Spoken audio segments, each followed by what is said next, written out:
जय सिया राम, जय जय सिया राम, जय सिया राम, जय जय सिया राम, जय सिया राम, जय जय सिया राम, जय सिया राम, जय जय सिया राम। बोलो राम राम राम सीता राम, बोलो राम, बोलो राम राम राम सीता राम, बोलो राम राम राम सीता राम, बोलो राम राम राम राजा राम, बोलो राम राम राम राजा राम, बोलो राम राम राम राजा राम, बोलो राम। जय सिया राम, जय जय सिया राम, जय सिया राम, जय जय सिया राम, जय सिया राम, जय जय सिया राम, जय सिया राम, जय जय सिया राम, जय सिया राम, जय सिया राम। सियावर रामचंद्र की जय, पवन सुत हनुमान की।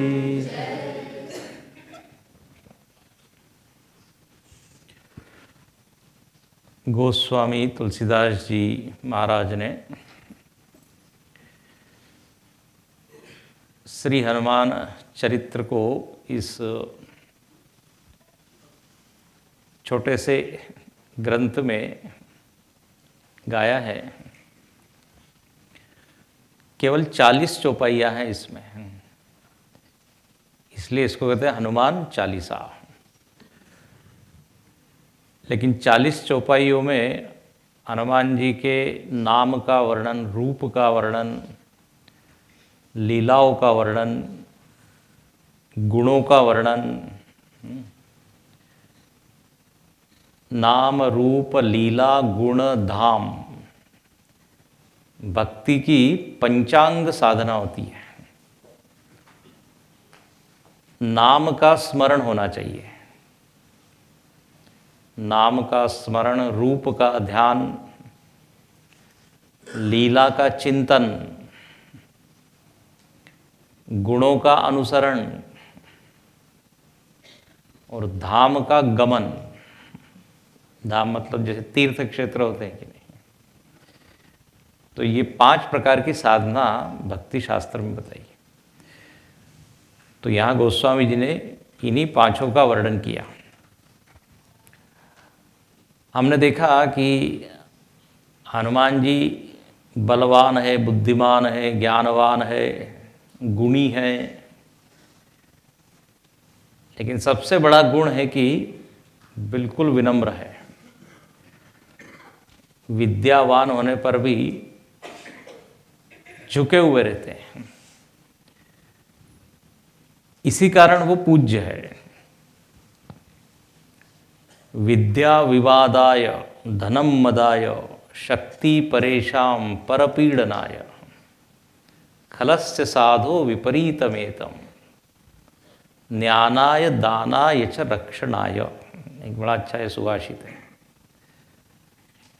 बोले साधुओं के पास, महात्माओं के पास, भक्तों के पास जो होता है वो असाधु लोगों के पास भी होता है, दुष्ट लोगों के पास भी होता है, लेकिन उसका उपयोग गलत ढंग से वो करते हैं। जैसे उन्होंने कहा विद्या विवादाय, विद्या है, पापी व्यक्ति के पास भी विद्या होती है, ऐसा नहीं कि मूढ़ है वो, लेकिन विद्या विवादाय, किसके लिए? विवाद करने के लिए। रावण के पास विद्या है, कहते हैं 10 मुख है उसके पास या 10 मस्तक है, तो बोले 4 वेद 6 शास्त्र उसने पढ़े, 6 शास्त्र, 6 दर्शन भी कहते हैं उसको, 4 वेद, लेकिन उसकी विद्या कोई काम की नहीं है, क्योंकि उस विद्या से किसी का लाभ नहीं हुआ, बल्कि उस विद्या से उसने अपना ही खजाना भरा, अपना ही लाभ किया। कनक कोट विचित्र मणिकृत सुंदरायतना घना। आप लंका का वर्णन पढ़िए। लंका का जो कोट है, बाउंड्री वॉल जिसको कहते हैं, वो सोने की है और उसमें हीरे मोती सब जड़े हुए हैं। अब जिसके घर की बाउंड्री वॉल सोने की होगी तो अंदर कितना होगा। और ईमानदारी से ये इतना धन आ सकता है क्या? कठिन है। तो उसने, उसके बाद ज्ञान है, बुद्धि है, लेकिन वो गलत चीज के लिए उपयोग कर रहा है। हनुमान जी समझाते तो उनसे विवाद करता है, विभीषण जी समझाते उनसे विवाद करता है। विद्या विवादाय धनम मदाय। धन होता है, धन किसके लिए? तो बोले धन का भी एक मद होता है, नशा होता है। पहले ही व्यक्ति अहंकारी और उस पर धन और आ जाए तो कहते हैं करेला और उस पर नीम चढ़ा, ऐसा कहते हैं। तो एक शैतान पर एक और शैतान आ बैठा, ऐसा कहते हैं। यौवनम धन संपत्ति प्रभुत्वम अविवेकता एक एक अपि अनर्थाय किमु यत्र चतुष्टयम। बोले एक एक धन, यौवन एक एक व्यक्ति का अनर्थ कर सकते हैं। एक एक का नशा, एक एक का अहंकार, और जहाँ चारों इकट्ठा हो जाए, अविवेक भी है, धन भी है, तो कहते धनम मदायो। धन से व्यक्ति एक अलग ही, क्या कहते हैं उसको, नशा रहता है। तो विद्या विवादाय धनम मदाय शक्ति परेशान परपीड़नाय। शक्ति किसके लिए? तो दूसरों को पीड़ा देने के लिए। इसलिए रावण जब रास्ते में निकलता था सब घबरा जाते थे। सारे देवता लोग गुफा में छिप जाते थे। कई बार मैं मजाक में हर बार ही कहता हूं कि रावण को कभी भी ट्रैफिक जाम नहीं मिलता था। क्योंकि जैसे ही सुनते थे रावण आ रहा है, सारा रास्ता खाली, सब भाग जाते थे। नो बड़ी ऑन द रोड। तो शक्ति, अच्छा ठीक, इसके विपरीत राम जी के आने की सूचना होती थी, सारी भीड़ आ जाती है। तो अपना व्यक्तित्व कैसा है? हम ह्यूमन रिपेलेंट होते हैं क्या? जैसे वो गुड नाइट लगाते हो ना, उससे मच्छर भाग जाते हैं। ऐसे जो अहंकारी व्यक्ति होता है उससे सब लोग दूर भागते हैं। याद रखना, अहंकारी व्यक्ति अकेला हो जाता है, उसको कोई पसंद नहीं करता। बोले ये बहुत ज़्यादा ही अपने आप को मानते हैं। व्यक्तित्व में सुगंध नहीं रहती। तो शक्ति है, लेकिन वो इसको मार रहा है, उसको मार रहा है। कुबेर के यहाँ से पुष्पक विमान ले आया, वर्णन है पूरा। और इसके ठीक विपरीत राम जी का वर्णन है, जब ते कीन राम तह वासा सुखी भये मुनि बीती त्रासा। अरण्यकांड में आता है, जब से राम जी ने जंगल में निवास किया है सब लोग निश्चिंत हो गए। बोले अब राम जी है, डरने की कोई बात नहीं। तो शक्ति का एक दुरुपयोग कर रहा है, एक सदुपयोग। तो विद्या विवादाय धनम मदाय शक्ति परेशान परपीड़नाय। लेकिन खलस्य साधो विपरीतमेतत्। जो साधु है उसके पास यदि ये तीन चीज आ जाए, विद्या, धन और शक्ति, तो किसके लिए है? तो बोले ज्ञानाय दानाय च रक्षणाय। विद्या से वो अपनी विद्वत्ता दिखाएगा नहीं, बल्कि अज्ञानी का अज्ञान दूर करेगा। धन है तो दान करेगा, और शक्ति है तो रक्षण करेगा। और श्री हनुमान जी में बिल्कुल यही क्वालिटीज है। तो यहाँ पर एक एक उनके स्वभाव को बिल्कुल खोल के तुलसीदास जी बता रहे हैं। कहते हैं प्रभु चरित्र सुनिबे को रसिया, राम लखन सीता मन बसिया। श्री हनुमान जी रसिक है, बहुत प्रेम से इंटरेस्ट लेके, रसिक मतलब क्या, इंटरेस्ट लेके, रुचि लेके सुनते हैं। और आपने यदि कथा सुनी हो तो आपको याद होगा या मालूम होगा, तुलसीदास जी हनुमान जी से मिलते हैं कहाँ पहली बार, तो बोले राम कथा में। एक प्रेत जो है वो प्रेत बताता है तुलसीदास जी को। कथा ऐसी है कि एक दिन वो जंगल में से आ रहे थे, शौच इत्यादि से निवृत्त होकर वो पानी डालते थे एक पेड़ के नीचे, रोज डालते थे। उस पेड़ के ऊपर एक प्रेत रहता था, तो प्रेत बड़ा प्रसन्न हो गया, उसको रोज पानी मिल रहा था। तो बोले आपको क्या चाहिए, तुलसीदास जी से वो पूछता है। मैं प्रसन्न हूं, मैं कुछ भी कर सकता हूं, कुछ भी दे सकता हूं। तो गोस्वामी जी कहने लगे कि हमको तो भगवान का बस दर्शन आप करा दो। तो प्रेत बोला मेरा इतना तो पुण्य नहीं, इतनी तो भक्ति नहीं कि मैं भगवान का दर्शन कर रहा हूं। हाँ, लेकिन जिसने भगवान के दर्शन किए हैं उसका दर्शन करा सकता हूं। जो भगवान का भक्त है उसका दर्शन करा सकता हूं। तो गोस्वामी जी ने कहा चलो फिर हमारे साथ। बोले नहीं नहीं, उसके सामने मैं टिक नहीं सकता, भूत प्रेत पिशाच निकट नहीं आवे।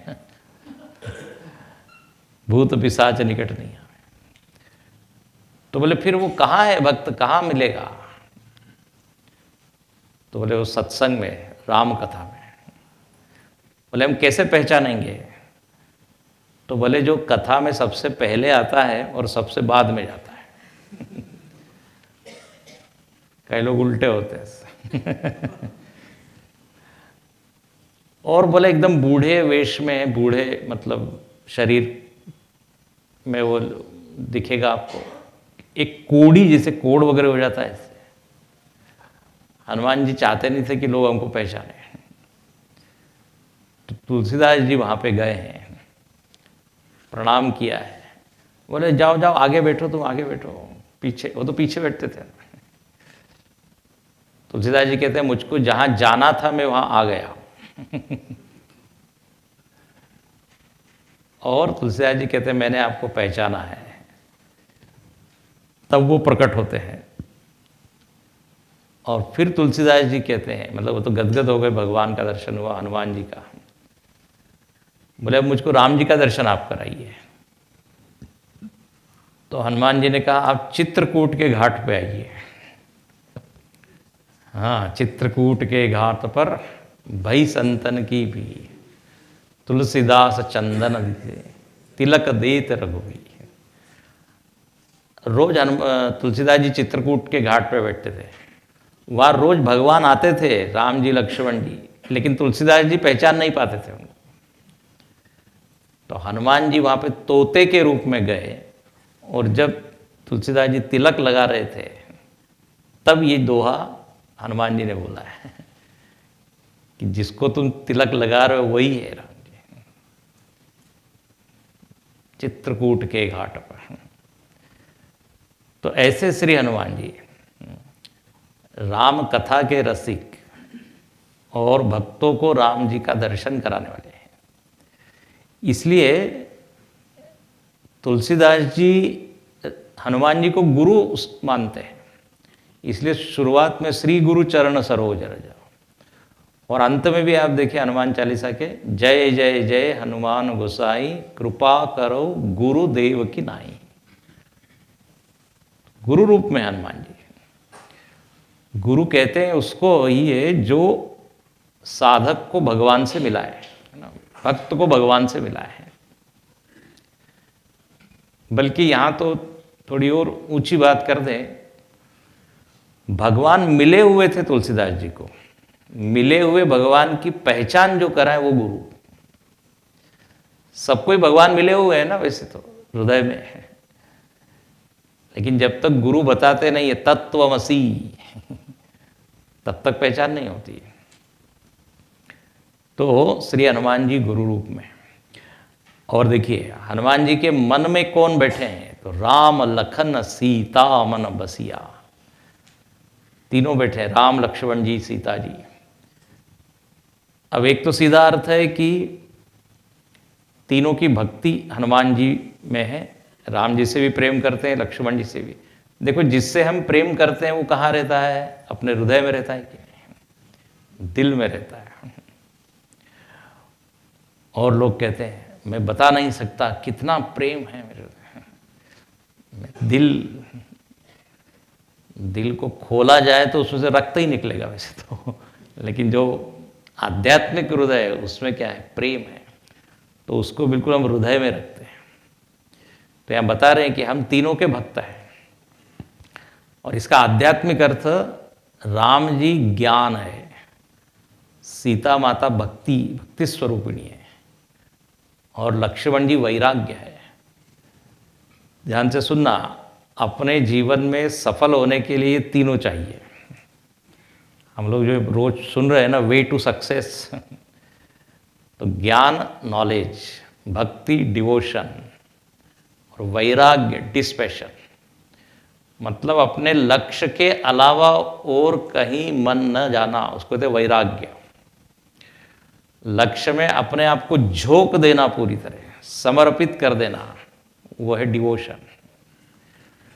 और जो आपने ध्येय रखा है उसको ठीक से समझना, उसके बारे में इंफॉर्मेशन, जानकारी है कि नहीं, ज्ञान भक्ति वैराग्य। जिस ध्येय, जिस क्या स्थान पे जा रहे हैं उस स्थान का एड्रेस मालूम ही नहीं है, तो कैसे पहुंचेंगे। बोले राम का घर कहाँ है, तो बोले लक्ष्मण के पास। लक्ष्मण जी का घर कहाँ है, राम जी के घर के पास। दोनों का घर कहाँ है, दोनों एक दूसरे के आसपास। अब ऐसे में तो कुछ समझ में आएगा नहीं भाई, रास्ता कौन सा है, तो आधा अधूरा ज्ञान। इसलिए जीपीएस लगा हुआ है आजकल, जीपीएस जानते हैं ना, मार्ग बताता है।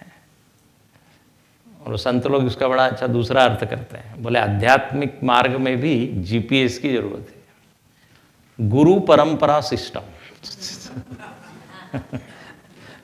वैसे जीपीएस मतलब होता है ग्लोबल पोजिशनिंग सिस्टम, ऐसे कुछ है ना जीपीएस।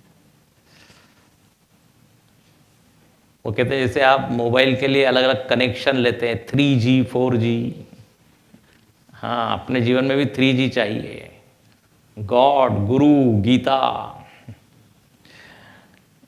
एक ने कहा और दूसरे भी 3G चाहिए, कौन से 3G, माता जी, पिताजी, गुरु जी। तो बिना ज्ञान के आप पहुंचोगे नहीं, इसलिए ज्ञान भक्ति वैराग्य। और बिल्कुल आध्यात्मिक अर्थ में देखा जाए तो भगवान का ज्ञान, भगवान के प्रति भक्ति, और संसार से विरक्ति। श्री हनुमान जी में ये तीनों क्वालिटीज है।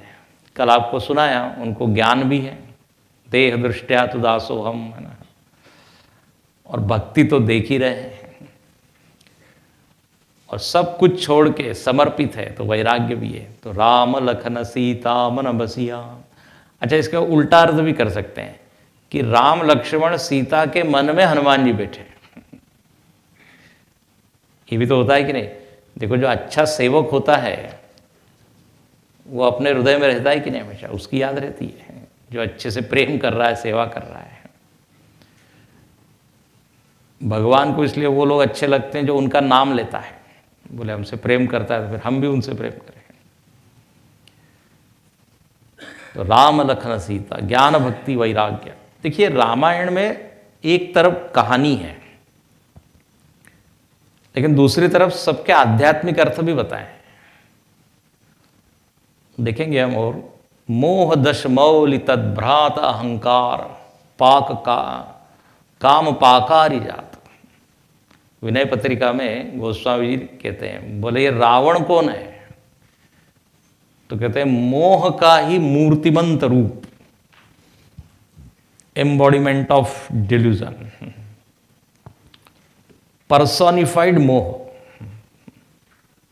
मोह ने ये रूप ले लिया है। मोह दश मौली, तद्भ्रात अहंकार, कुंभकर्ण अहंकार है। काम जो है वो मेघनाथ है।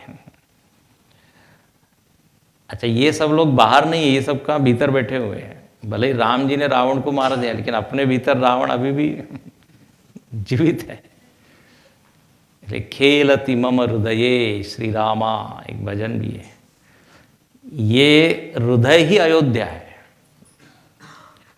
हाँ, यही राम जी का अवतार होता है। राम जी भीतर है ही, भक्ति से वो प्रकट हो जाते हैं। तो यहां पर राम लखन सीता मन। अब आगे चलें, आगे फिर अब हनुमान जी की लीलाओं का वर्णन है। क्या क्या किया हनुमान जी ने।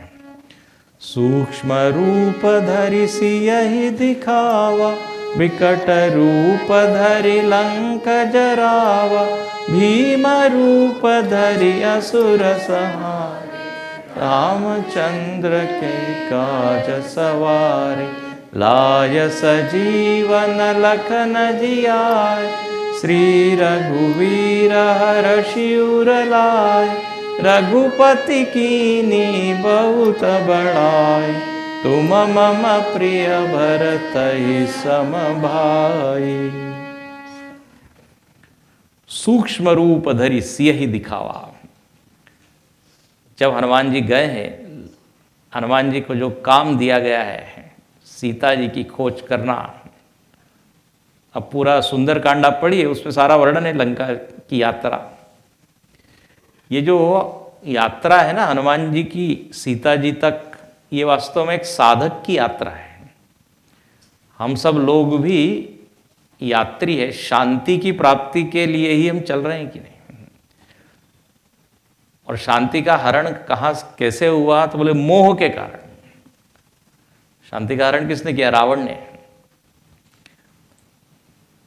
एक साधक जो है वो बाधाओं को पार करके उस परम शांति तक पहुंचता है। यह आध्यात्मिक अर्थ है। तो यहां पर कहते हैं, कथा ये है कि हनुमान जी वहां पहुंचे हैं और कपि मन कीन विचार, पेड़ पर बैठे हैं। अच्छा, सुंदरकांड में आप ये देखेंगे, ये भी अपने सफलता का एक सूत्र है। हर कदम पे हनुमान जी विचार करते हैं। कुछ भी स्टेप लेने के पहले विचार करते हैं, और वही व्यक्ति सफल होता है। दो लोग असफल होते हैं, बोले दोज हु नेवर थॉट, जिन्होंने विचार नहीं किया और कर दिया, मतलब बिना विचार किए किया। और दूसरा कौन है? जिसने विचार किया लेकिन किया कुछ नहीं। उसको दो वाक्य बोल सकते हैं, thoughtless action and actionless thought, है कि नहीं? हम लोग उसमें बड़े चतुर हैं। एक्शनलेस थॉट, खूब विचार करने में प्रवीण है, ये करना चाहिए, वो करना चाहिए। But who will do that you think. तो those who never thought and acted, बिना विचार के कर्म किया, और कोई केवल विचार ही करते रहा। इतनी भी क्या जल्दी है, अभी जीना है वर्षों। लेकिन हनुमान जी कैसे हैं? विचार भी करते हैं और तद अनुसार आचरण भी करते हैं। देखो, तीन चीज होती है, विचार, आचार, उच्चार। उच्चार मतलब बोलना। ये तीनों में समन्वय होना चाहिए। जैसा विचार है वैसे ही उच्चारण हो, जैसा विचार हो वैसे ही आचरण हो। तो हनुमान जी विचार करने लगे, बोले सीता जी। अच्छा, उस समय सीता जी मांग रही है क्या कि कहीं से अग्नि मिल जाए, अंगारा भी मिल जाए, यदि मेरे को एक अंगारा, तो भी अपने आप को जलाऊं। तब जो है हनुमान जी ने ऊपर से क्या डाली? अंगूठी, दीनी मुद्रिका डाली तब। और राम कथा करते हैं वो पेड़ के ऊपर से। और जब राम कथा कर रहे हैं तो सीता जी को बड़ा अच्छा लगा कि यहाँ लंका में कौन, बोले जो राम कथा कर रहा है वो सामने क्यों नहीं आता? पहली बार विदेश में कथा हनुमान जी ने की है।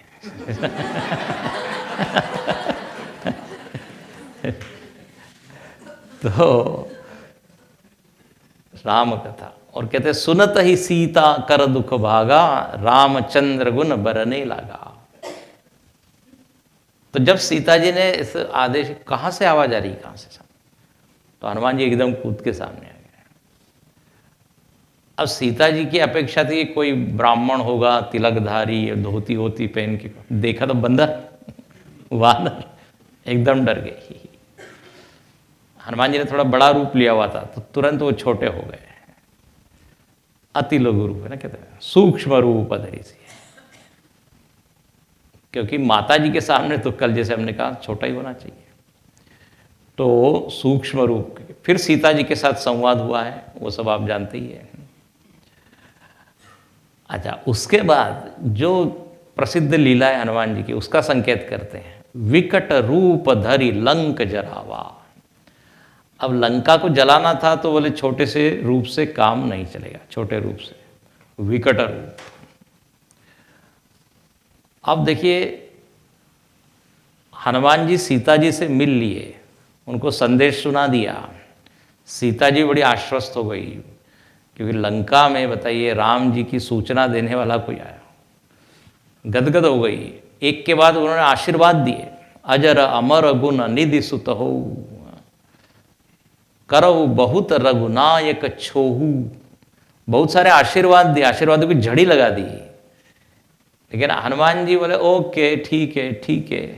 लेकिन जब अंतिम उनको मिला आशीर्वाद कि भगवान राम तुमसे बहुत प्रेम करे, ये मैं आशीर्वाद देती हूँ, तो बस अब कृत कृत्य भयऊ मैं माता। बोले अब ये वाला मिला है ना, बाकी तो सब टॉफी चॉकलेट है, खिलौने हैं, but the real thing is that. देखो, ऐसा नहीं कहा सीता जी ने कि आप में भगवान के प्रति भक्ति बढ़ जाए, ये नहीं, उल्टा, भगवान आपसे प्रेम करे। ये होता है ना, हम लोग तो भगवान से प्रेम कर रहे हैं, लेकिन हमारी ये होती है भगवान सुन भी रहे हैं कि नहीं, कौन सत्संग में आ रहा है, कौन लेट आ रहा है, कौन सो रहा है, कौन एवरीथिंग सब नोट हो रही है। तो हम लोगों को ये अपेक्षा होता है कि भगवान की नज़र अपनी ओर है कि नहीं। भाई जैसे आप किसी बड़े व्यक्ति को आप तो जानते हैं, लेकिन वो यदि न जाने तो क्या फायदा। अब किसी ने कहा राष्ट्रपति को जानते हो आप, प्रधानमंत्री को जानते हो, हम बिल्कुल हम जानते हैं, और पूरा सारा उनकी यहाँ पढ़ाई हुई, यहाँ रहते हैं, ये करते हैं, वो सब। अच्छा, लेकिन अंत में पूछा वो तुमको जानते हैं कि नहीं, अब बोले वो कहाँ से हमको जानेंगे। तो फिर इसलिए सीता जी ने आशीर्वाद क्या दिया हनुमान जी को कि राम जी तुमसे प्रेम। तो बड़े हनुमान जी भाव विभोर हो गए, गदगद हो गए। अच्छा, सब कुछ काम हो गया, उसके बाद हनुमान जी कहते हैं मुझको भूख लगी है, क्योंकि अशोक वाटिका में फल लगे हुए थे। वास्तव में हनुमान जी फल खाना तो नहीं चाहते थे, फल चखाना चाहते थे असुर लोगों को। फर्क होता है ना, अच्छा फल देना चाहते थे वो। तो कहा कि मुझको भूख लगी है। सीता जी ने कहा जरूर जाओ, लेकिन जरा ध्यान रखना, बड़े बड़े वहाँ महाभट है, बहुत बड़े बड़े वो सिक्योरिटी वाले लोग हैं, बोले उनकी चिंता मत कीजिए। और हनुमान जी ने प्रवेश किया, वो आगे आता है, भीम रूप धरि असुर सहारे, रामचंद्र के काज सवारे। अब जब हनुमान जी ने वहाँ पे वो अशोक वाटिका में उद्ध्वस्त वो करना शुरू किया उन्होंने, अब उसकी भी काफ़ी लंबी कथा है, मज़ेदार कथा है। हनुमान जी बड़े चतुर है ना, कल आया था ना, विद्यावान गुणी अति चातुर। फल खा रहे हैं और जिस पेड़ में से फल खत्म हो गए, उस पेड़ को उखाड़ के वो राक्षसों के ऊपर डाल रहे हैं। राक्षसों ने देखा कि रोज यहां बानर लोग तो आते हैं, लेकिन ये कोई विशेष बानर है। तो अच्छा, कुछ राक्षस लोग तो मर गए पेड़ के नीचे। हनुमान जी ने जानबूझ के सभी राक्षसों को नहीं मारा, थोड़े से कुछ छोड़ दिया ताकि जाके वो रावण को खबर कर। तो रावण को खबर दी है। तो रावण ने कहा उसमें क्या बात है, अरे वानर लोग तो आते ही रहते। बोले नहीं, ये कुछ अलग है। तो फिर अपने पुत्र को भेजता है, वो अक्षय कुमार को, उसको भी हनुमान जी मार देते हैं। कथा है बिरथ कीना। फिर मेघनाथ को आता है,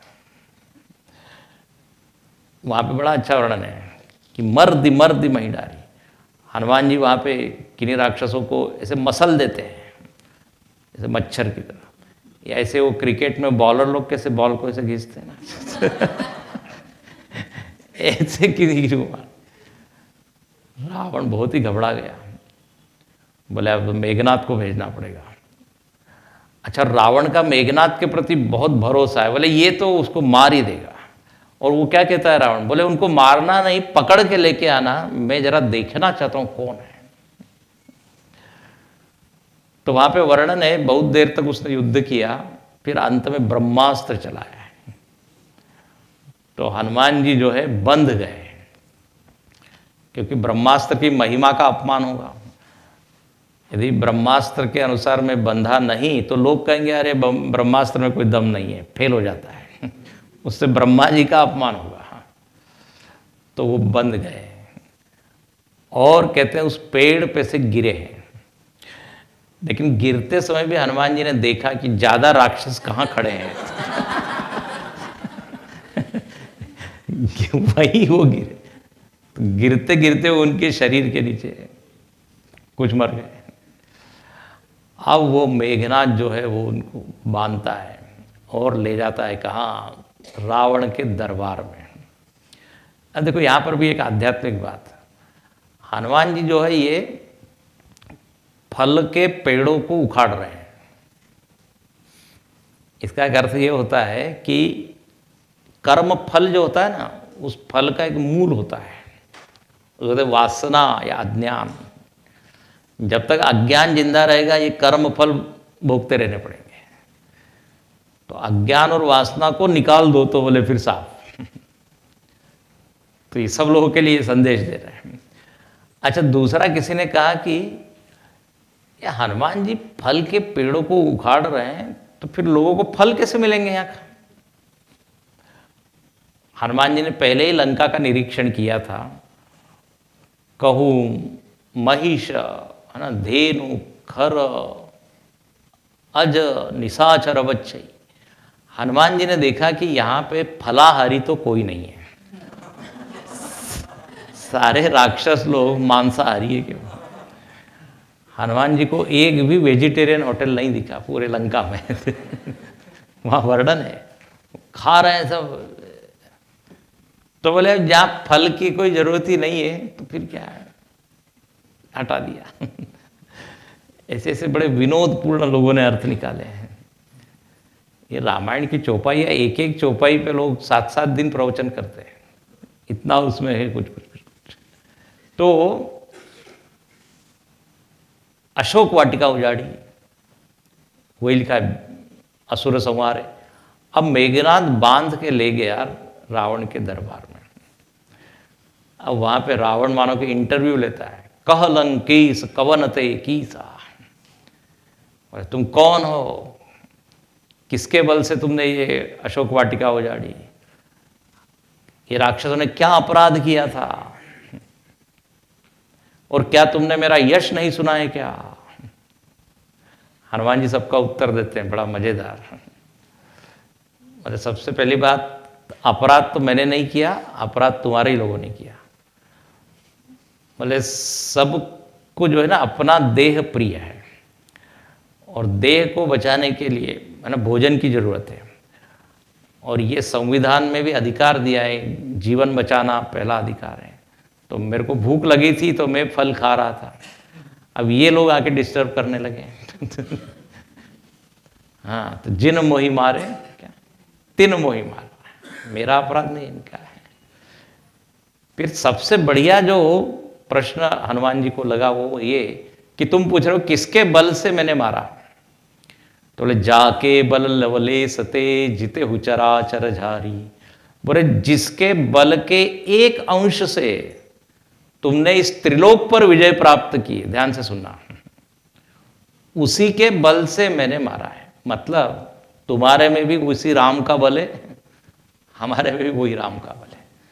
तुम गलत उपयोग कर रहे हो, हम सही उपयोग कर रहे हैं। जिस बल से तुमने सीता का हरण किया, उसी बल से मैंने ये किया, असुरों को मारा है।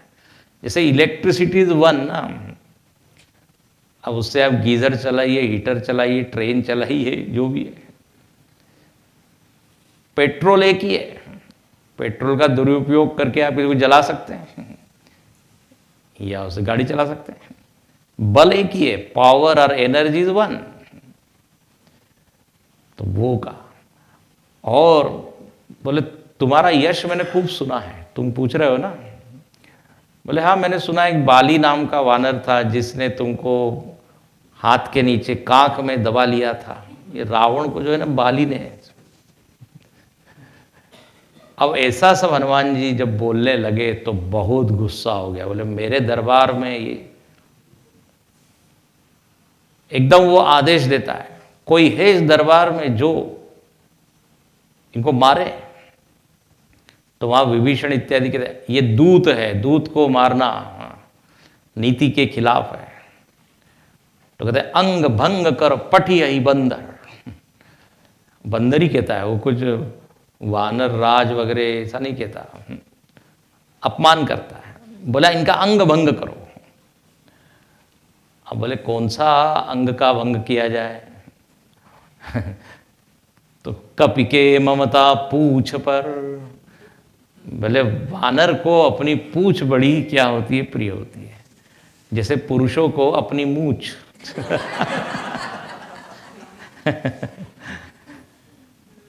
अब राजस्थान इत्यादि में चाहिए ऐसे लंबे लंबे मूछ रहते हैं, उसमें Guinness book of world record बनाते हैं। मूछ कट गई मतलब क्या, उसकी इज्जत गई मूछ। तो पूछ, और आपको बताया था ना पूछ का अर्थ भी होता है इज्जत।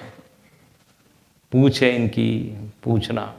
तो बोले बस इनकी पूछ को जला दो, और जब ये जली हुई पूछ लेके जाएंगे तब इनके स्वामी जो है उनको मालूम पड़ेगा। तो बोले अब पूछ में आग लगाओ। हनुमान जी भीतर ही भीतर बहुत खुश हो रहे हैं। हनुमान जी कह रहे मैं सोच ही रहा था कि ये काम कैसे क्या होगा, अब अपने आप से हो रहा है।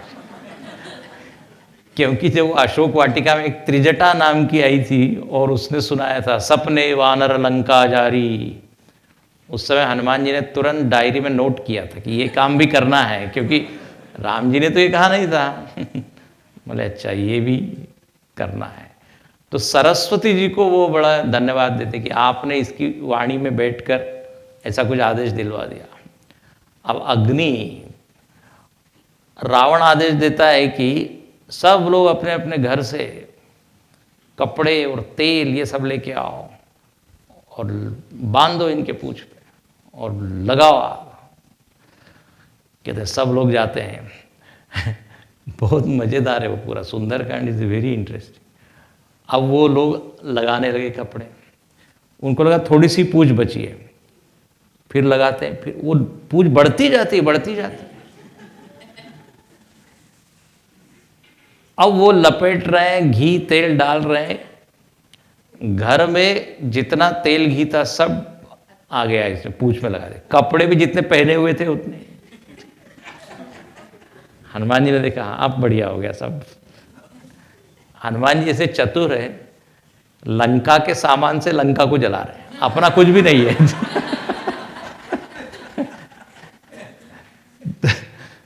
तो इतनी बड़ी उन्होंने पूछ की है, उनके पास तो सिद्धियां हैं, खत्म ही नहीं हो रही, खत्म ही नहीं हो रही। हिंदी में इसलिए कभी कभी होता है जब प्रवचन चलते ही जाता है, चलते ही जाता है, तो लोग कहते हैं हनुमान जी की पूछ की तरह खत्म ही नहीं हो रहा है कुछ। अब जब देखा हनुमान जी ने कि सब खाली हो गया है, रोक दिया। अब वो रावण कहता है जरा इनकी क्या पूरे नगर में घुमाओ, ताकि हाँ पूरी दुनिया देख पाए कि देखो हमारा विरोध करने से क्या हाल होते हैं। हनुमान जी ने कहा थैंक यू, अब अगली बार फिर मेरे को आना है तो अच्छा है, महल कहाँ है, गली में क्या है, सब मेरे को अपने आप ज्ञात हो जाएगा। और घुमा के कोई ताली बजा रहा है, कोई उनकी हंसी मजाक कर रहा है, और फिर कहता लगाओ आग। अब आग जैसे ही लगाइए तो हनुमान जी ने फिर अपने सिद्धि का प्रयोग किया और एकदम हल्के हो गए। इसलिए परम हरुआई, देह विशाल परम हरुआई। देह तो विशाल है, बड़ा है, लेकिन एकदम हल्के हैं। जैसे कपास होता है कि नहीं, इतना बड़ा कपास यहां आप आराम से उठा सकते हैं। तो शरीर तो दिख रहा है बड़ा, लेकिन वजन कुछ नहीं है। या हम लोगों के साथ ऐसा नहीं हो सकता, शरीर बड़ा है तो वजन भी अच्छा खासा। और एकदम उछल के हनुमान जी खड़े हो गए, कहाँ, एक महल पर, और कहते हैं हरि प्रेरित, हाँ, तेहि अवसर मरुत चले 49। 49 प्रकार की हवा बहने लगी। 49, 49 मतलब 49। मरुत मतलब वायु। वायु के अलग अलग प्रकार है। हम कहते हैं ना ब्रीज, या कभी एकदम साइक्लोन आता है, कभी एकदम तूफान आता है। हवा के अलग अलग प्रकार है, 49 प्रकार। हवा चलने लगी अलग अलग। हनुमान जी ने कहा ये लगता है ग्रीन सिग्नल है, स्टार्ट करो। अग्नि और वायु का यदि हाँ मिलन हो जाए तो फिर क्या है। अब कहते हैं वो आग भड़कने लगी और हनुमान जी एक महल से दूसरी महल में कूदने लगे।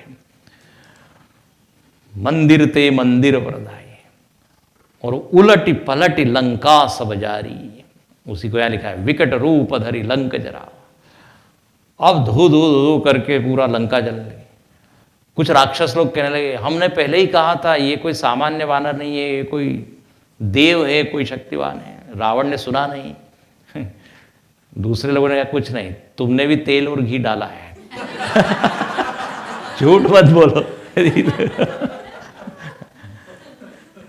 ऐसा होता है ना कई बार, मैंने तो पहले ही कहा था, कहा वहां नहीं था, लेकिन एक क्रेडिट लेने के लिए ऐसा लोग बोल देते। अब कहते हैं जब सारी लंका जल गई, उन्होंने पूछ बुझाई है और फिर सीता जी के सामने आके खड़े हो गए। अच्छा, मजेदार बात यह हुई कि लंका तो सारी जल गई, लेकिन दो चीज नहीं जली, जहां सीता जी का निवास और विभीषण का घर। बोले दो जगह क्यों नहीं जली? तो हनुमान जी ने कहा ऐसा है, जहां जहां से डोनेशन आया था वहां वहां प्रसाद दिया हमने। तो यहां से तो ना कुछ घी, ना तेल, ना कपड़ा कुछ, तो फिर तो बचा लिया उनको।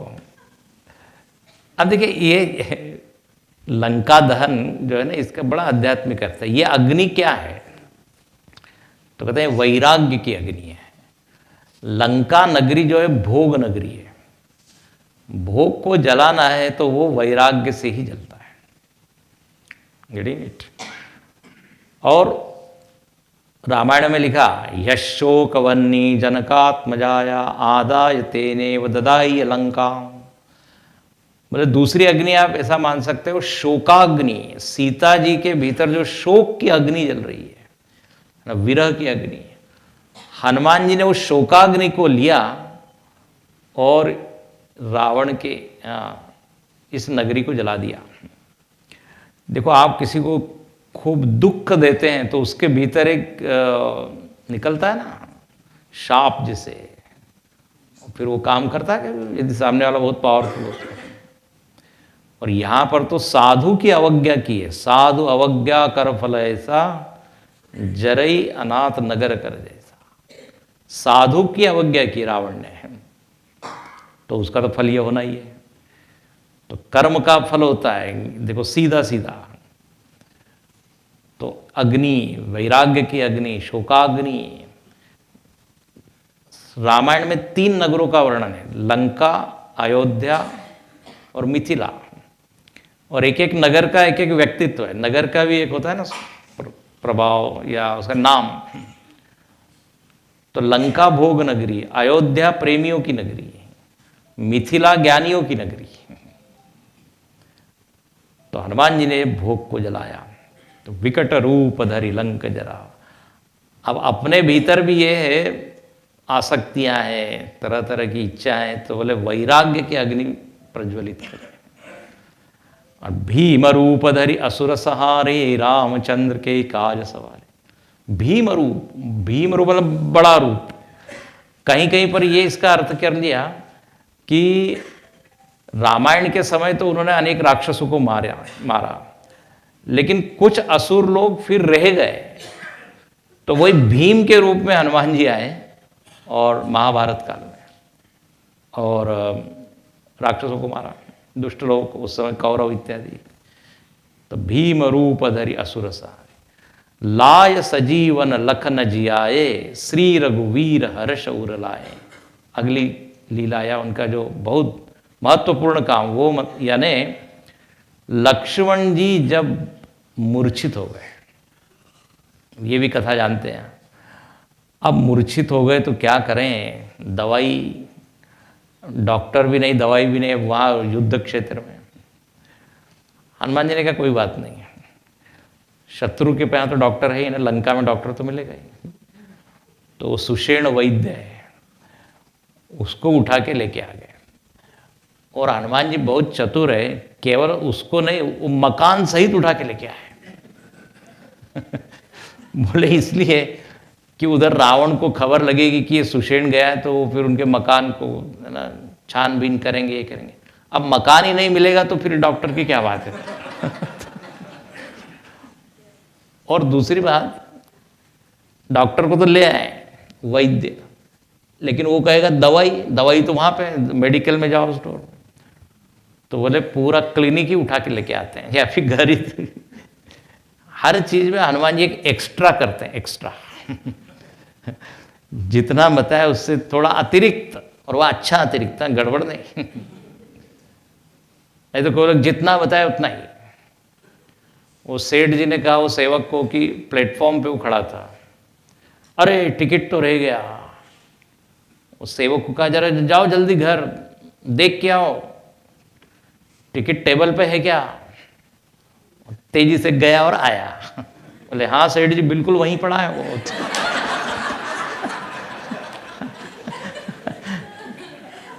अब ऐसा है जी सेवक हो तो बोले आपकी आज्ञा का पालन किया, देख के आओ तो देख के आ गया। लेकिन हनुमान जी ऐसे नहीं, समथिंग तो पूरा लेके आ गए। सुषेण वैद्य देखकर कहते हैं कि औषधि एक कौन सी, संजीवनी, और वो कहाँ मिलेगी, तो बोले हिमालय में द्रोणागिरी पर्वत। बहुत विस्तार है उसमें पूरी कथा में।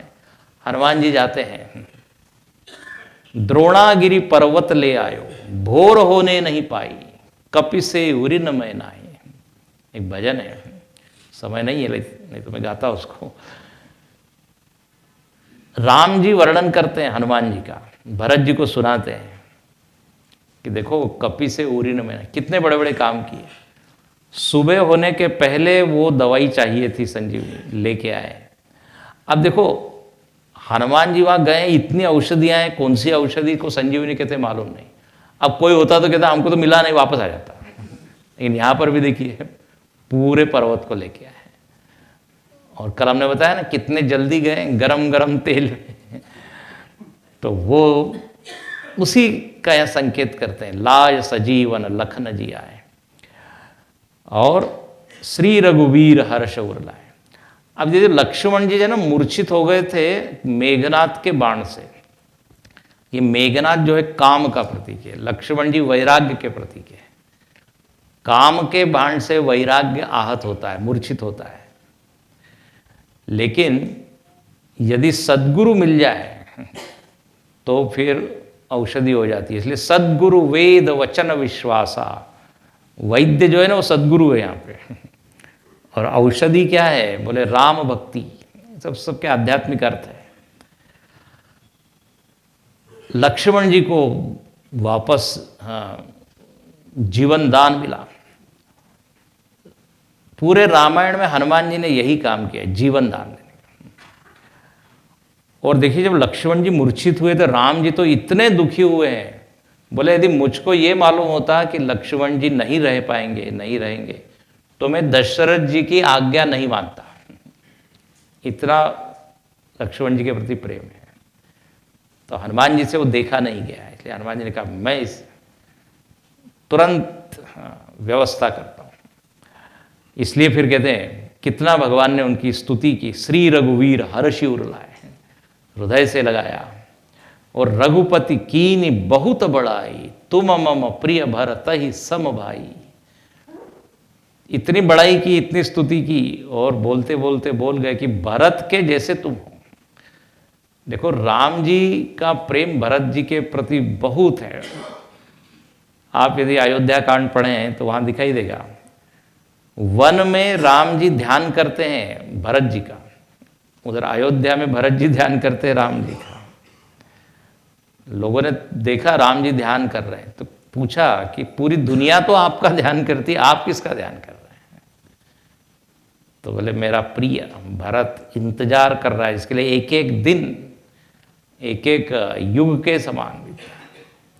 होता है ना जो कष्ट का समय होता है, नहीं तो समय एकदम क्या फ्लाई कहते हैं, नहीं तो एक एक क्षण। एक बार मैंने किसी से पूछ लिया, उसके बाद मैं पूछता नहीं हूँ, मैंने पूछ लिया कि एक एक क्षण आपको कभी युग के जैसा लगा है? बोले हाँ लगा है। कब? बोले आपके प्रवचन में।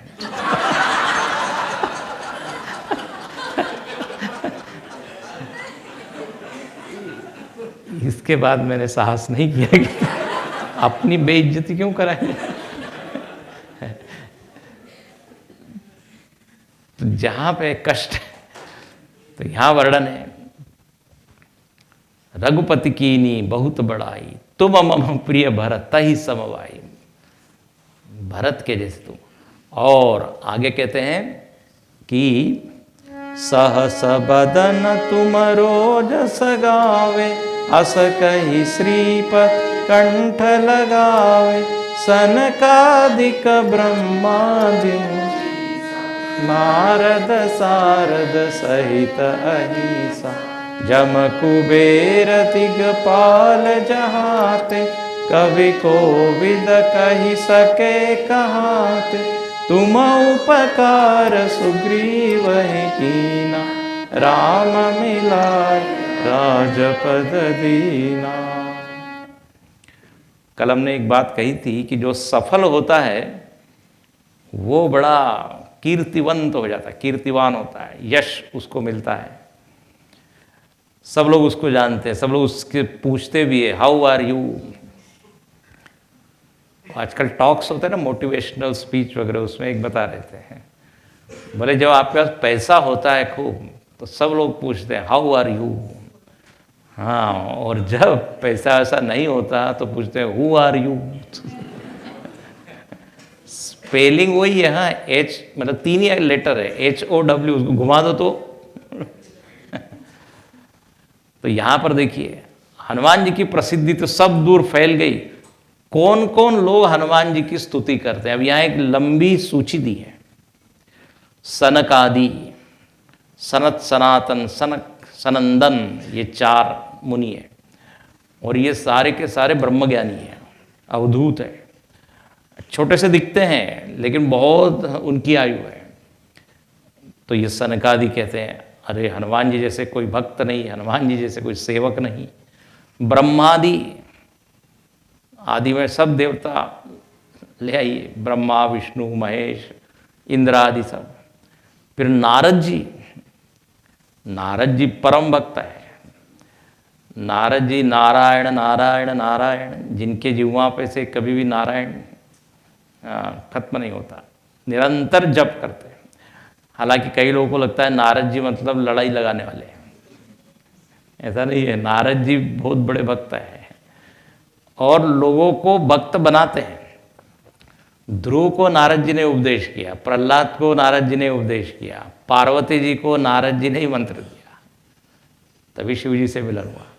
तो ऐसे नारद जी स्वयं भक्त है तो हनुमान जी की भक्ति करते हैं, हनुमान जी का यशगान करते हैं। शारद, शारद मतलब शारदा सरस्वती, सहित अहिसा, अहिसा मतलब शेष भगवान। हाँ, अहि मतलब शेष, उसके स्वामी शेष नाग। और जम कुबेर दिग्पाल जहांते, जम मतलब यम, यमराज। कुबेर, कुबेर मतलब जो देवताओं का ट्रेजरर है, कोषाध्यक्ष। दिक्पाल, दिशाओं का जो पालन करते हैं, ये सब देवता हैं। और कवि, बड़े बड़े कवि लोग। अब हनुमान जी के ऊपर बहुत लोगों ने कविता, भजन, स्तोत्र। तो ये कौन लिख सकता है? जो कवि है। जो कवि शब्द संस्कृत में बहुत ही आदर से लिया जाता है, उसका बड़ा गंभीर अर्थ होता है।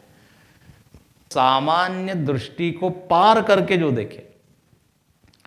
घटना कोई सामान्य होती है, लेकिन वो ऐसा कुछ उसमें देखता है और वो सुनने में, गाने में बड़ा अपने को मनोरंजक होता है, अच्छा लगता है। इसलिए कहते हैं जहां न पहुंचे रवि वहां पहुंचे कवि, और जहां न पहुंचे कवि वहां पहुंचे अनुभवी। ऐसा कहते हैं। भगवान का एक नाम है कवि। कविम पुराणम अनुशासितारम, ईशावास्योपनिषद में आता है। कविर मनीषी परिभू स्वयंभू, तो जो सबके परे हैं, ये अर्थ है। कवि मतलब ज्ञानी अर्थ होता है। तो सामान्य अर्थ कवि मतलब क्या? कविता करने वाला। कवि सम्मेलन में कई बार ऐसी कविता कविता चलती ही रहती है, वो खत्म ही नहीं होती। वही जैसे भी कहा ना, हनुमान जी की पूछ की तरह कविता गान। एक बार एक कवि सम्मेलन में कवि गा रहा है, रुक ही नहीं रहा है। तो एक व्यक्ति स्टेज के सामने आके एक डंडा लेके घूम रहा है। बेचारा वो घबरा गया, बोले बस अब हो गई, मेरी कविता पूरी हो रही है। वो कहने लगा नहीं नहीं, यू कैन कंटिन्यू, मैं उसको खोज रहा हूं जिसने बुलाया है आपको।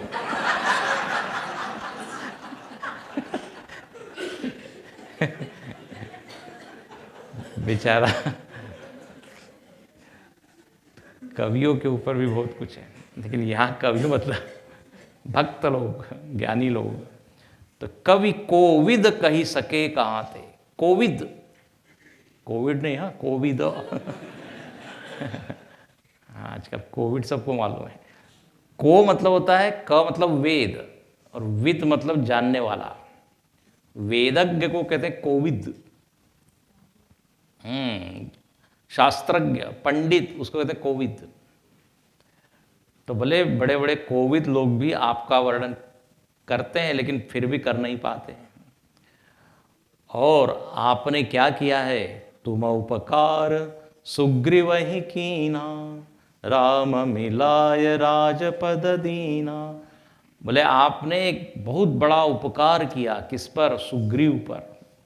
सुग्रीव की कथा भी आप जानते हैं। बाली ने उसको ऐसा भगाया था, ऐसा मारा था, बेचारा उसको मल्टीपल फ्रैक्चर हो गया था। और उसका L4 L5 सब होता है ना। बहुत डर के रहता था वो ऋष्यमुख पर्वत पर। पूरी कथा है, किष्किंधा कांड में पढ़िए। हनुमान जी उसके मंत्री हैं। इतना डरता है कि कोई भी यदि दिखते हैं कोई लोग तो कहता अरे ये बाली के आदमी है। जब राम जी और लक्ष्मण जी भी उस पर्वत के नीचे विचरण कर रहे थे तो देखो देखो कौन है। खुद नहीं जाएगा, वो भेजा किसको? हनुमान जी को। बोले जाओ आप देखिए। और वो क्या कहता है? मेरे को इशारा कर देना दूर से, यदि बाली के आदमी होंगे तो तुरंत भाग जाऊंगा मैं। इतना वो डरा हुआ है।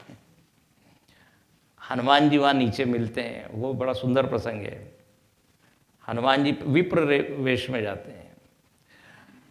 जब ठीक मुलाकात हो जाती है, एक दूसरे की पहचान, तो हनुमान जी कहते हैं अब आप चलिए जरा ऊपर पर्वत पे। नाथ वहाँ पर एक कौन रहता है? बोले कपिपति रही, एक दास रहता है आपका। हालांकि सुग्रीव ने कोई भक्ति वक्ति नहीं की थी, लेकिन हनुमान जी कहते हैं एक दास रहता है, उससे आपको मिलाते हैं। वो अभी दास नहीं है, लेकिन आपसे मिलने के बाद दास हो जाएगा, इसलिए हनुमान जी पहले ही कहते हैं। और हनुमान जी कहते हैं चलिए। अब लेकिन इतना ऊंचा पर्वत कैसे जाए? राम जी ने कहा कि तो बड़ा कठिन है। तो हनुमान जी ने कहा आप चिंता मत कीजिए, आप बैठ जाइए हमारे कंधे पर। आपने दृश्य देखा होगा ना, एक चित्र, एक कंधे पे राम जी को बिठाया, एक पे लक्ष्मण जी को। अब राम जी कहने लगे अरे तुम ये उड़ोगे एकदम तो हम तो गिर जाएंगे। हनुमान जी ने कहा चिंता मत कीजिए, आप ऐसा कीजिए मेरे सिर को ऊपर से पकड़ के रखिए। हाँ, मतलब अपने सिर पे उनका हाथ रखवा दिया। बोले फिर भी गिर सकते हैं ना? तो बोले नहीं, मैंने आपके पैर हाथ से पकड़े हुए हैं। तो जिसके चरण पकड़े हुए हो वो कभी गिर सकता है क्या? जिसने पकड़े हैं। देखिए बड़ी इसमें भाव है। तो चरण हाथ से पकड़े और सिर पर आपका हाथ है, तो गिरने का सवाल ही नहीं है। यही जीवन में ये दोनों हो जाए तो क्या बात है। इसलिए भगवान कहते हैं सर्वधर्मान परित्यज्य मामेकम शरणम व्रज, फिर मैं संभाल लूंगा, योगक्षेमम वहाम्यहम्। तो हनुमान जी ऐसे दोनों को बिठा के ले जाते हैं। सुग्रीव उससे मित्रता कराते हैं। सुग्रीव देखो जब मित्रता कराइए तो वहां एक अग्नि जलाइए, तो ऐसा कहते हैं अग्नि की साक्षी है ना, अग्नि को साक्षी बनाकर। अच्छा, अग्नि में क्या होता है? अग्नि जलाने के लिए लकड़ी चाहिए, अग्नि चाहिए, तो ऐसा लोगों ने रूपक बनाया। राम जी मानो कि अग्नि है, सुग्रीव जो है लकड़ी है।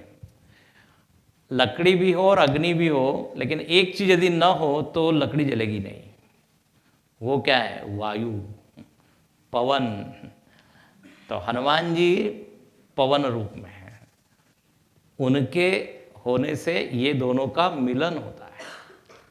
तो हनुमान जी ने मित्रता कराई और सुग्रीव की सहायता की, फिर बाली का वध हुआ, वो सब आप जानते हैं। अच्छा, दोनों ने एक दूसरे को क्या वचन दिया है? जैसे आपने देखा हो ना, दो नेता लोग विदेश से आते फाइल ट्रांसफर करते हैं। तो दोनों ने वादा किया हम आपकी सहायता करेंगे, आप हमारी। सुग्रीव को जब राजपद मिल गया तो भूल ही गया बिल्कुल। ये सुग्रीव मतलब हम सब लोगों का प्रतिनिधि है। बहुत कुछ है इसमें बताने के लिए।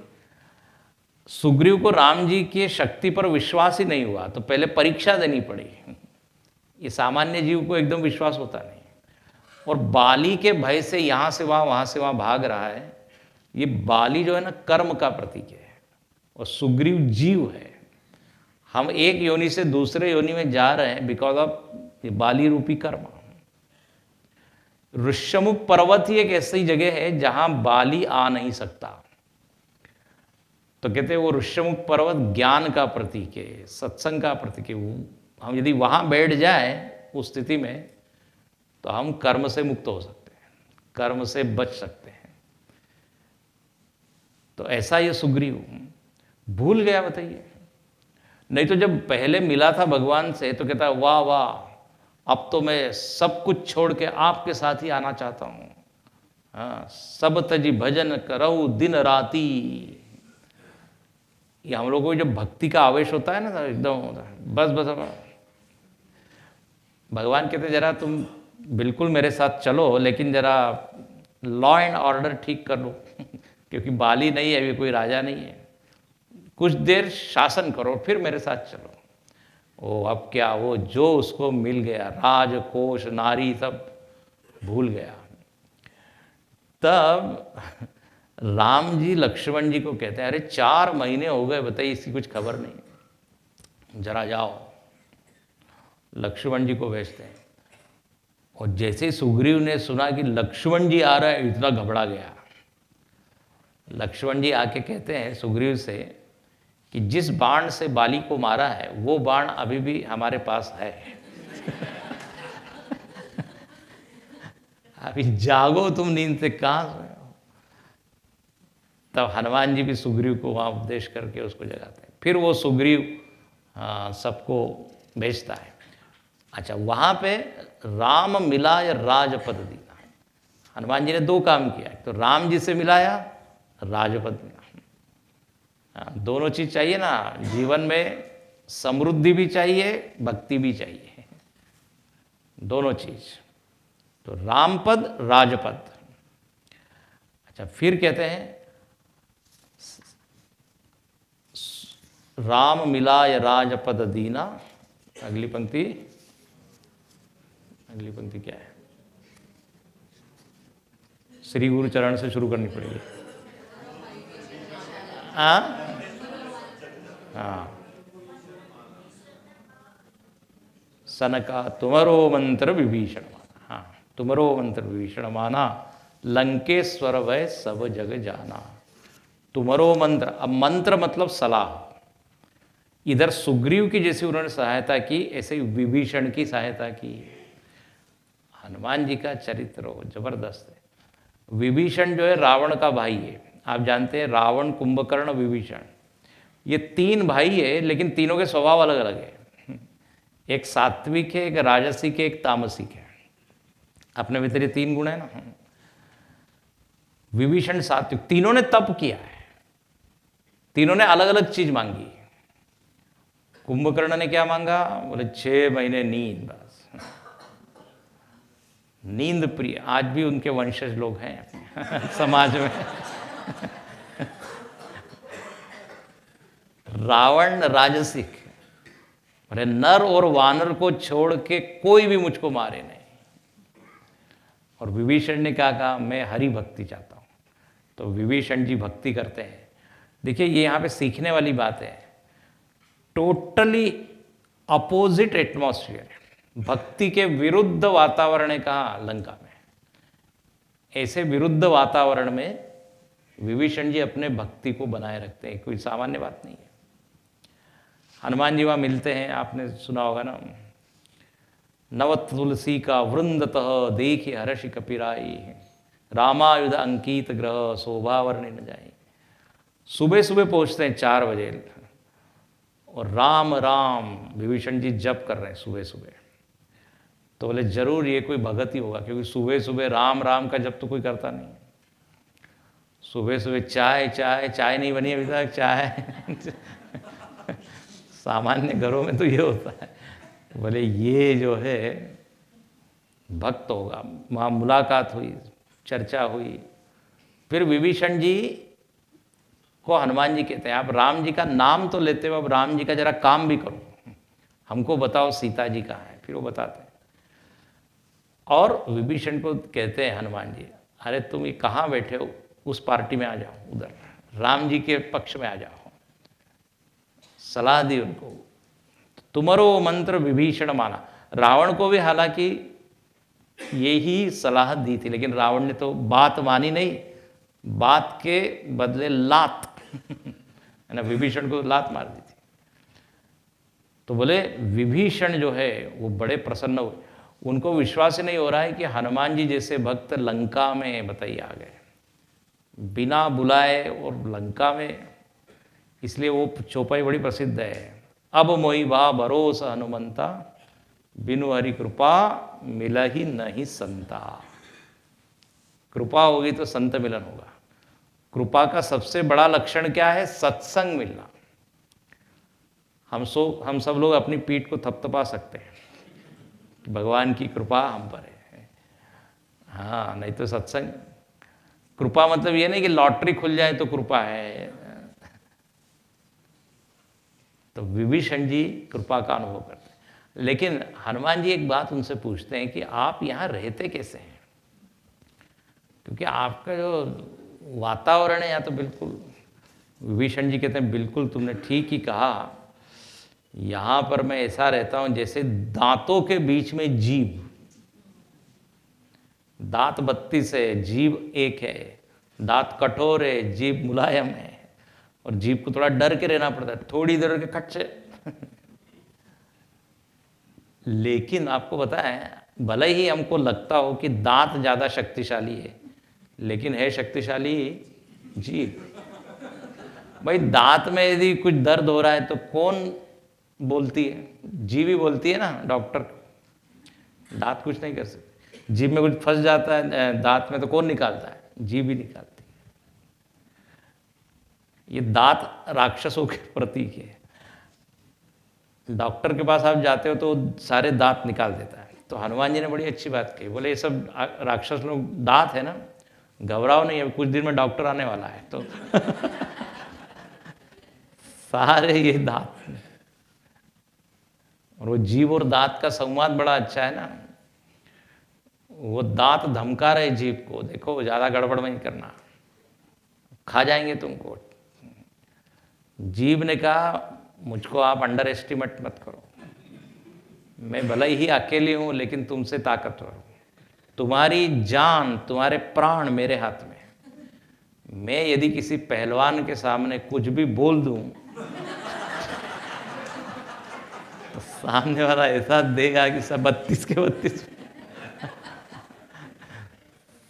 तो डोंट थिंक कि, तो विभीषण जी जीव है ना तो ताकत वाले।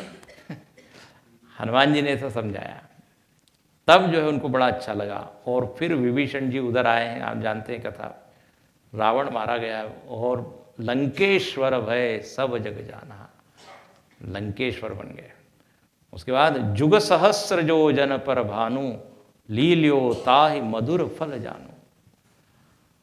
हनुमान जी जब छोटे थे एकदम, जन्म होते ही सीधे उन्होंने उड़ान भरी है। कहाँ? तो बोले सूर्य को खाने के लिए। अरे बोले तो फल है, एप्पल। और कितना दूर है? बोले 2000 योजन के ऊपर भानु सूर्य, काफी ऊंचा है, मतलब पृथ्वी से एकदम वो जाते हैं। अब देखिए इसके भी सब आध्यात्मिक अर्थ है काफी। जो छोटे बच्चे हैं ना, वो काफी ऊंचे प्रश्न करते हैं, ऊंची चीज जानना चाहते हैं। वो सामान्य चीज नहीं पूछेंगे, वो पूछेंगे दुनिया किसने बनाई और सूर्य किसने बनाया, चांद किसने बनाया। ऊंचा उड़ना चाहते हैं। अच्छा, यहां पर भी हनुमान जी जब ऊंचे गए तो क्या हुआ? इंद्र ने मारा उनको, रोका। बड़े लोग यही करते हैं, छोटे लोग जब प्रश्न करते हैं तो बड़े लोग कई बार क्या दबा देते हैं, जब बड़े हो जाओगे तब समझ में आ जाएगा। हाँ, तो इसी से अर्थ है। तो हनुमान जी की एक ये लीला है, और फिर इसी कारण उनका नाम बजरंगी पड़ा, जब वज्र का, वज्र के जैसे, जैसे सरदार वल्लभ भाई पटेल को क्या बोलते हैं? लो पुरुष। गुजराती में क्या बोलते हैं? हाँ, तो हिंदी में लो पुरुष, आयरन मैन। तो हनुमान जी आयरन मैन। एक व्यक्ति ने कहा मैं भी आयरन मैन हूँ। बोले कैसे?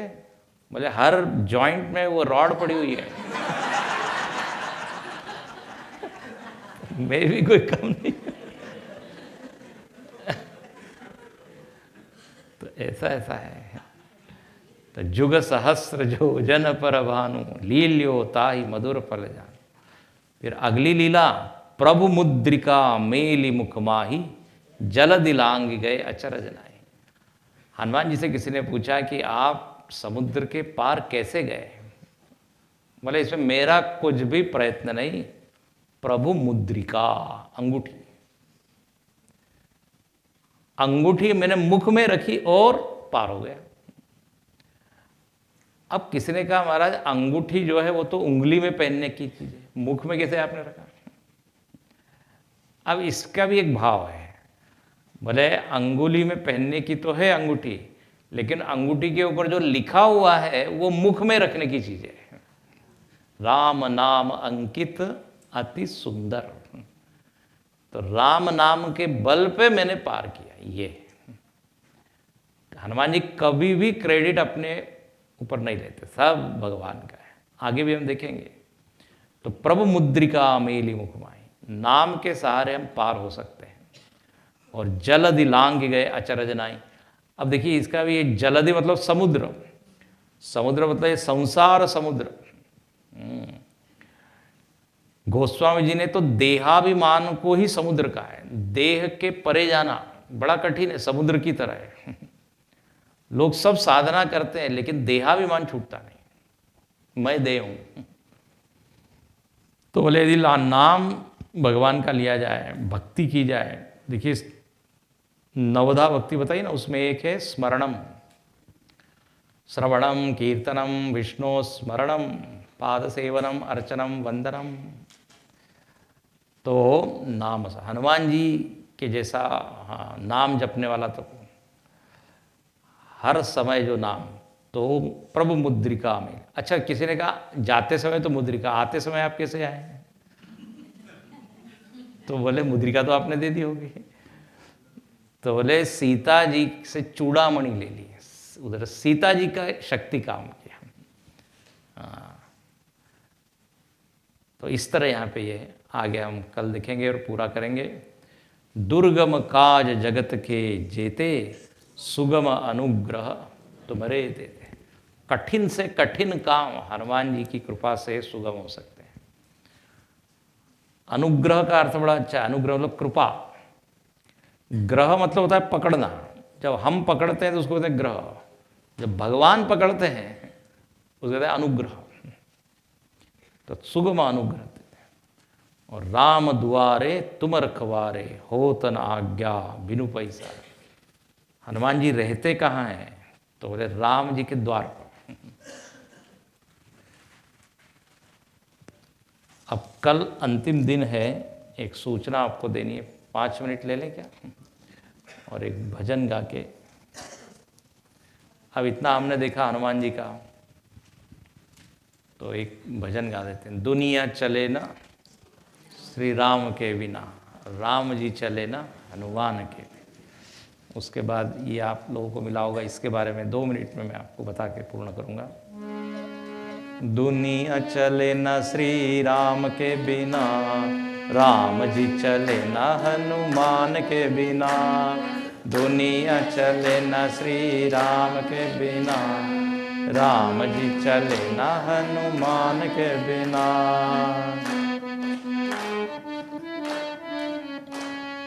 जब से रामायण पढ़ ली है, एक बात मैंने समझ ली है। जब से रामायण पढ़ ली है, एक बात मैंने समझ ली है। रावण मरे न श्री राम के बिना, रावण मरे न श्री राम के बिना। लंका जले न हनुमान के बिना, लंका जले न हनुमान के बिना। सीता हरण की कहानी सुनो, वनवारी मेरी जुबानी सुनो। सीता हरण की कहानी सुनो, वनवारी मेरी जुबानी सुनो। सीता मिले न श्री राम के बिना, सीता मिले न श्री राम के बिना। पता चले न हनुमान के बिना, पता चले न हनुमान के बिना। दुनिया चले न श्री राम के बिना, राम जी चले न हनुमान के बिना। लक्ष्मण का बचना मुश्किल था, कौन बूटी लाने के काबिल था। लक्ष्मण का बचना मुश्किल था, कौन बूटी लाने के काबिल था। लक्ष्मण बचे न श्री राम के बिना, लक्ष्मण बचे न श्री राम के बिना। बूटी मिले न हनुमान के बिना, बूटी मिले न हनुमान के बिना। दुनिया चले न श्री राम के बिना, राम जी चले न हनुमान। बैठे सिंहासन पे श्री राम जी, चरणों में बैठे हनुमान जी। बैठे सिंहासन पे श्री राम जी, चरणों में बैठे हनुमान जी। मुक्ति मिले न श्री राम के बिना, मुक्ति मिले न श्री राम के बिना। भक्ति मिले न हनुमान के बिना, भक्ति मिले न हनुमान के बिना। दुनिया चले न श्री राम के बिना, राम जी चले न हनुमान के बिना। राम जी चले न हनुमान के बिना। बोलिए पवन सुत हनुमान की। कल हम लोग का ये अंतिम दिन होगा, कल पूर्णाहुति होगी। इस ज्ञान यज्ञ का आयोजन चिन्मय मिशन अहमदाबाद ने किया है। आप में से कितने लोग हैं जो पहली बार चिन्मय मिशन के कार्यक्रम में आए हैं? हाथ ऊंचे कीजिए। अच्छा, ओके, 10% होंगे। तो थोड़ी सी आपको इन्फॉर्मेशन दे दूं और फिर पूर्ण करेंगे। परम पूज्य गुरुदेव स्वामी चिन्मयानंद जी महाराज ने चिन्मय मिशन की स्थापना की 1952 में। उन्होंने स्वामी तपोवन जी महाराज, बहुत बड़े संत हुए, उत्तर काशी में वो रहते थे, उनसे सारा वेदांत मतलब उपनिषद, भगवत गीता इत्यादि का सारा जो अभ्यास है, साधना है, वो सब किया। और फिर गुरुदेव के मन में ये आया कि इतना अच्छा ये ज्ञान है तो ये सोसाइटी में, समाज में सबको क्यों न दिया जाए। तो उस संकल्प से वो नीचे आए और फिर उन्होंने चिन्मय मिशन बनाया। और आज लगभग 28 देशों में चिन्मय मिशन की ब्रांचेस हैं, 28 कंट्रीज़ में, और ऑलमोस्ट 300 सेंटर्स होंगे ऑल ओवर वर्ल्ड। इंडिया के बाद सबसे ज़्यादा अमेरिका में है, लगभग 40 आश्रम हैं। उसके अलावा यूरोप में है, इंग्लैंड में है, फिर साउथ अफ्रीका में है, ऑस्ट्रेलिया में है, न्यूजीलैंड में है, श्रीलंका में है, बहुत सारे सभी देशों में। गुरुदेव ने स्वयं तो प्रचार किया, लगभग 40 साल वो घूमते रहे all over world. He used to speak in English क्योंकि वो साउथ के थे, और बहुत ही ज़बरदस्त उनका भाषण होता था। उनके भाषण में कोई भी सो नहीं सकता था, हम लोगों के भाषण में सोते हैं। He used to roar like, है ना, वेरी इफेक्टिव, वेरी पावरफुल। तो उन्होंने सबके दिल को जीता और इतना आज वटवृक्ष की तरह पूरा मिशन फैल। चिन्मय मिशन में मुख्य जो काम है वो है आध्यात्मिक ज्ञान का प्रचार प्रसार। इसलिए गुरुदेव ने कहा कि मेरे जाने के बाद भी ये परंपरा कंटिन्यू रहनी चाहिए।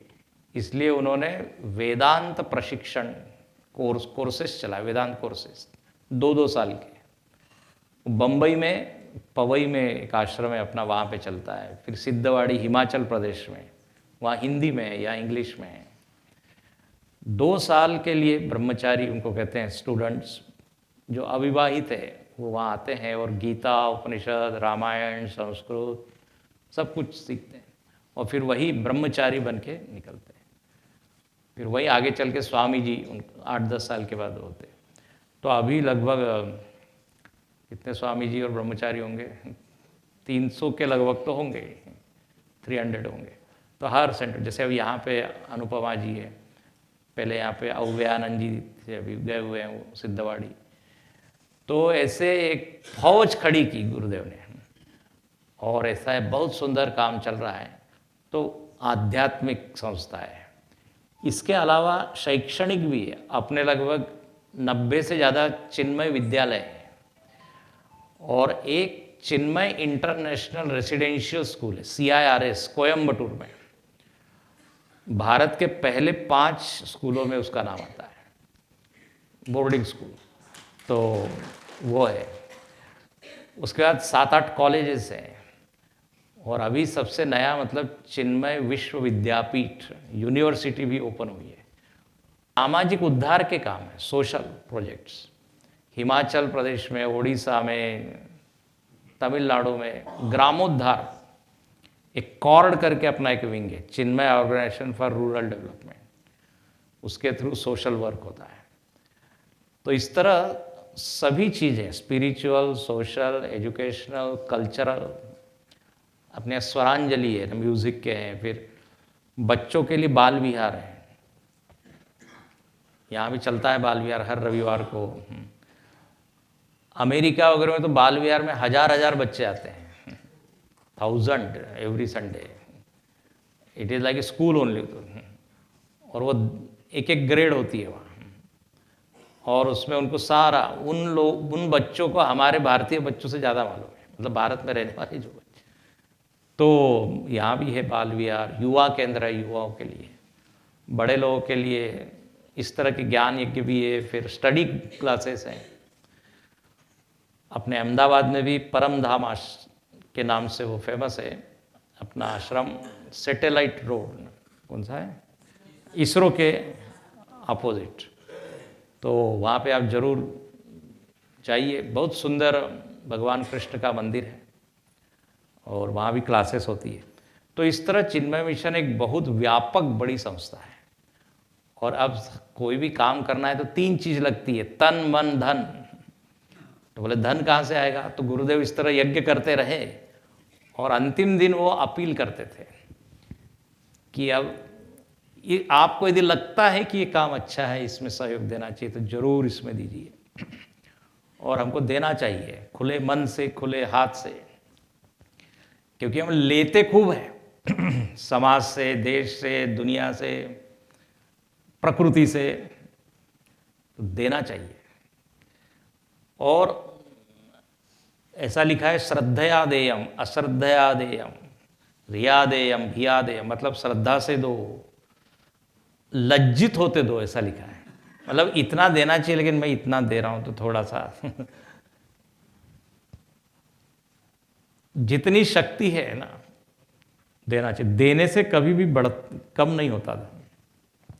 और आज इसीलिए देखिए इतने बड़े बड़े सारे प्रोजेक्ट बस केवल गुरु दक्षिणा के माध्यम से ही उन्होंने एकत्र किए। तो कल जब आप आएँ तो इसमें ज़रूर कुछ दान दीजिए और सहयोग कीजिए। इससे लाभ आपका भी होगा, समाज का भी होगा। देखो, जब आप दान देते हैं तो परोपकार भी होता है, खुद का भी। गीता में भगवान कहते हैं, यज्ञो दान तपः कर्म। यज्ञ, दान और तप ये अवश्य करना चाहिए। इससे ही व्यक्ति पवित्र होता है। और एक अपनी ड्यूटी भी है ना, कर्तव्य भी है। देखो, सारे गृहस्थ लोग ही चलाते हैं, सन्यासी मांग नहीं, उसके पास कुछ है नहीं। ब्रह्मचारी पढ़ रहा है, वानप्रस्थ मतलब जो रिटायर हो गया है तो गृहस्थों के ऊपर, मतलब रिटायर्ड भी हो लेकिन गृहस्थ हो, तो उन्हीं के बल पे सारी ये धन एकत्रित किया जा सकता है। तो जरूर इसमें आप कीजिए। चिन्मय मिशन के मुख्य स्वामी जी जो हैं, अभी पूज्य स्वामी स्वरूपानंद जी हैं, वो भी शायद एक बार आए हैं यहाँ, 1-2 बार। इसके पहले परम पूज्य स्वामी तेजोमयानंद जी थे। कितने लोगों ने दर्शन किए तेजोमयानंद जी के? हाँ, लगभग सभी लोगों ने। उनको हम गुरु जी कहते हैं। तो ये अभी पूज्य स्वरूपानंद जी हैं, उनके मार्गदर्शन में सब काम चल रहा है। ठीक है, बस इतनी। ओम पूर्णमदः पूर्णमिदं पूर्णात् पूर्णमुदच्यते पूर्णस्य पूर्णमादाय पूर्णमेवावशिष्यते। ओम शांति शांति शांति। हरि ओम। श्री गुरुभ्यो नमः। हरि ओम।